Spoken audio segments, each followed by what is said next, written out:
what struck you when you were watching this? What did Mahatma Gandhi not have? No position, no title, no power. What else? Yeah. Yeah. And yet millions were willing to lay down their lives for his cause. How did he do it? Influence. Sorry? Influence. Influence. And how did he find that? By the way, when he went about saying that he was going to free his country and he was going to fight for equality and freedom for all, do you think it was an easy task? No. Do you think there were formidable obstacles in his way? Yes. How did he do it then? Give it. Yeah. We need to get to the bottom of that as to how did he find that spirit, right? Let me give you another example, this one from business. A young boy, a very poor young boy from a poor family in Brooklyn, New York, lived in project housing, which is government subsidized housing, was playing in his compound of the building, of the project housing building, when he was 7 years old, when his mother sort of stuck her head out of the window and said, "Hey, come on up." He went up to the house, to the apartment, and found his father laid up in bed with a massive cast around his leg. He had broken his leg. His father had just come back from hospital. The father was a temporary truck driver and had had an accident and had broken his leg. Because he was a temporary truck driver, he had no medical insurance, and the company that he worked for on a temporary basis provided no cover. So here he was, this family, where their total income, family of 5, was less than $20,000 US a year. Okay? $20,000 US a year does not get you too far anywhere, leave alone in New York City. Right? They're faced with a situation where the parents make this little boy sit down. He's eldest of 5, by the way. He's 7. And says, "Listen, the next few months are going to be extremely difficult. Your father's going to be in bed, which means no work, which means no income, and yet we need your help. Debt collectors are going to call, and every time the phone rings, you're going to pick up the phone and say your parents are not home. Somehow we have to get through with this." This little boy asks, "But isn't that unfair? Why doesn't the company where my dad was working give us some help here? He had an accident while driving the company truck." Couldn't get any answers. The next few months were definitely hellish for this little boy. And then, as he went through those next few months, starting on that day, he said to himself, he said, "If I ever am in a position to do anything in this world, I will make sure that everybody around me is treated with respect and dignity." And he says, "I will, if I can, create a company that my father never had a chance to work for." Okay? He then became, when he grew up, he found his way to college somehow, even though his family couldn't afford it, blah, blah, blah, blah. Fast forward, he created America's first company that provides medical health care even to part-time workers. Till today, this company spends more on benefits than on the basic raw material which is needed to sell the product that this company sells. So they sell one product, and they need to buy, obviously, the raw material for this product to make this product and sell it. The expenditure on buying this product is less than what they spend on benefits. Who was this boy? Which is this company? Anybody? You all know this company. Sorry? No. It's an international company. It does business in Malaysia as well. Many of you are users of their product. Sorry? Sorry? Okay. The name of the boy is Howard Schultz. The company is Starbucks Coffee. They spend more money on medical benefits than they spend on buying coffee. And that has been the case right from day one.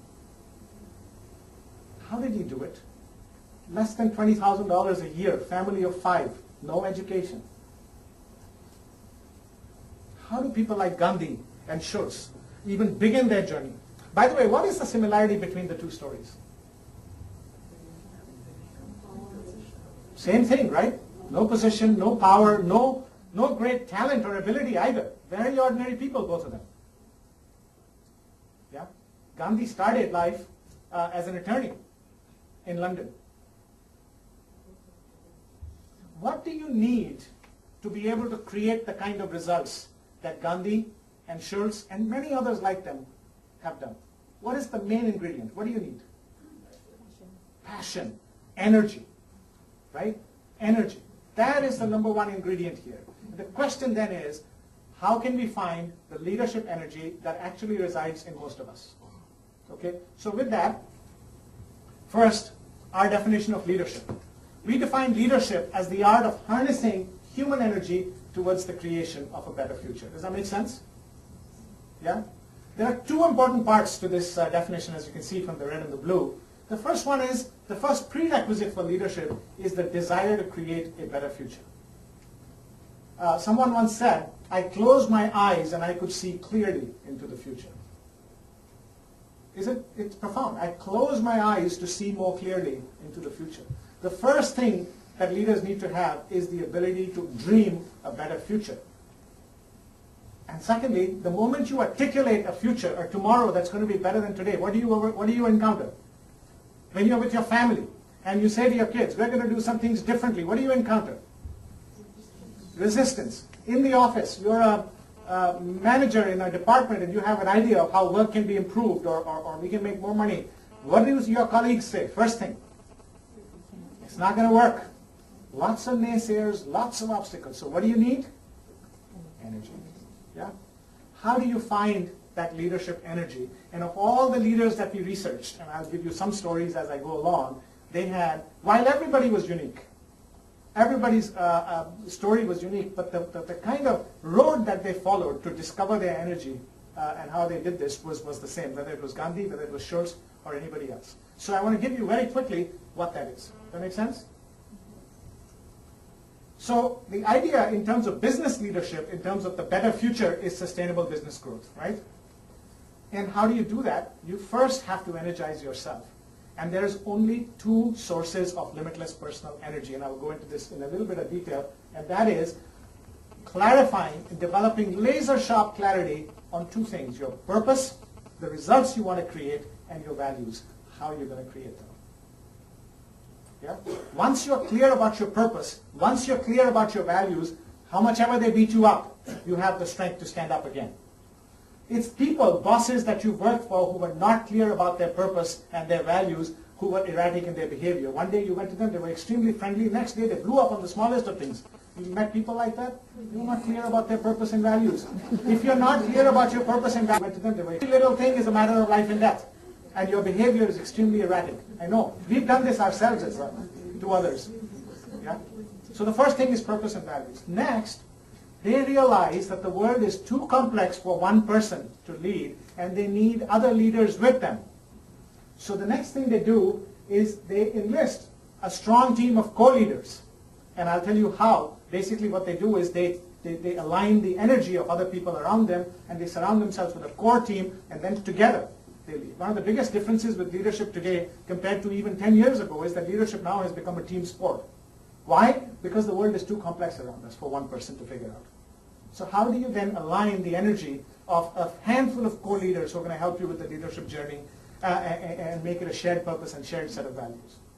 And finally, they know how to galvanize the masses. So they found their own energy, they've aligned the energy of a handful few, yeah, and now they know how to energize and galvanize the energy of hundreds of thousands of people that work in their organization or their company, even though they don't have one-to-one relationships with each other, with them. So the second point, investing co-leaders, they have one-on-one relationships with those co-leaders. The third one is how do you now energize a whole system, even though you can't talk to people on a one-on-one basis. And here they do three things. They articulate a compelling strategy, what I call the brains of the business. They design an organization for maximum effectiveness and efficiency, the bones of the business, right? And all the brains, they create a strong culture, the nerves of the business. The problem here is, it's not rocket science. What I'm telling you is not new. The problem is that most people don't think that this is their full-time job. Focusing on brains, bones, and nerves is an everyday job for the CEO and the senior leadership team.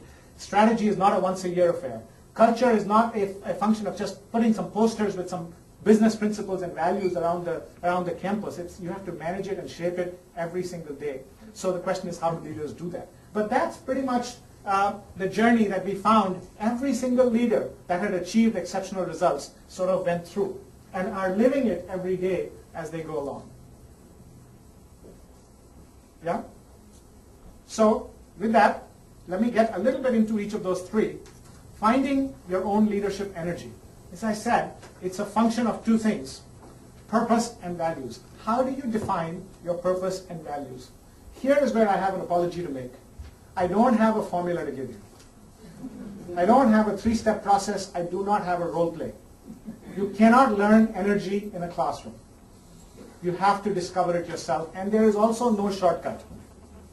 What I can give you is 6 questions that you need to ask yourself and answer for yourself. And if you answer those 6 questions, you will have found your purpose and your values, and therefore your leadership energy. I must warn you though, you will not find the answers immediately. Sometimes it takes years, decades. In some cases, people find it within a week. So you know, it's okay if you are asking those questions and you're not finding the answers. It's not okay not to ask yourself. If you invest in this, I promise you it will be the best investment you will have made in yourself. So here they are. The first 3 questions will help you towards articulating your purpose, and the other 3 are about the values.